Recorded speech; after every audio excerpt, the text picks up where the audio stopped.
ఈ అంశం మీద మనం ఇలా డిబేట్ చేయబోతున్నాం. ఇవాళ డిబేట్లో పాల్గొన్నారు ఎస్ వీరయ్య గారు, ప్రముఖ అనలిస్ట్, మాజీ సంపాదకులు.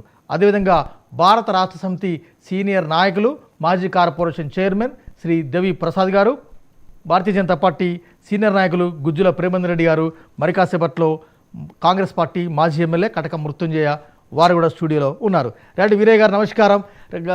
కాంగ్రెస్ పార్టీ అధికారంలోకి వచ్చిన తర్వాత పెద్ద ఎత్తున అంటే శాఖల వారిగా రివ్యూలు, శాఖల వారిగా సమీక్షలు, లెక్కలు మీరు అభివృద్ధి చేశారు.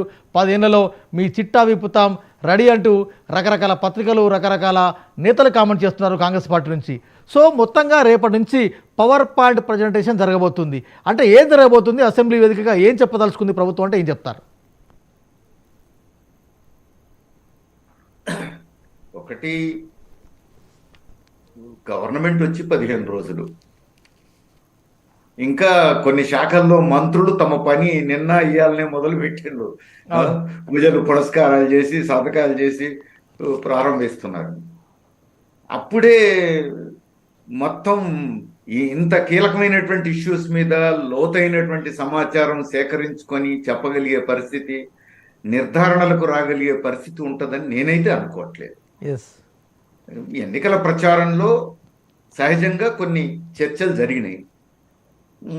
న్యాచురల్గానే అప్పుడున్న గవర్నమెంట్ను ప్రశ్నించాల్సిన పరిస్థితి అందరికీ ఉంది, అధికార పార్టీ ఎమ్మెల్యేలతో సహా. ఎందుకంటే ప్రతిష్టాత్మకంగా ప్రభుత్వం తీసుకొని కట్టినటువంటి కాళేశ్వరం ప్రాజెక్టులో మేడిగడ్డ కుంగిపోవడం అనేది చిన్న విషయం కాదు. అది బీఆర్ఎస్ నాయకత్వం కూడా అంగీకరించాల్సిన విషయమే. మాజీ ముఖ్యమంత్రి కేసీఆర్ గారితో సహా ఇదేదో చిన్న విషయంగా కొట్టిపడేసే అవకాశం లేని విషయం. అందులో ఎన్నికల సందర్భంగా అది జరగడం అనేది సహజంగానే పెద్ద చర్చనీయాంశం అయ్యింది. అందుకని అధికార పార్టీ సమాధానం చెప్పుకోవాల్సి వస్తుంది.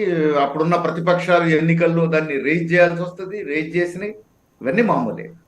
కానీ ఎంత రేజ్ చేసినా బీఆర్ఎస్ ఓడిపోయింది, కాంగ్రెస్ గెలిచింది, అధికారంలోకి వచ్చింది కాంగ్రెస్. కాబట్టి తెల్లారే మొత్తం లోతుపాతులన్నీ తవ్వి తీసి బయటపెట్టి విచారణ జరిపి తప్పులు తేల్చడం అనేది ఏ పార్టీ అధికారంలో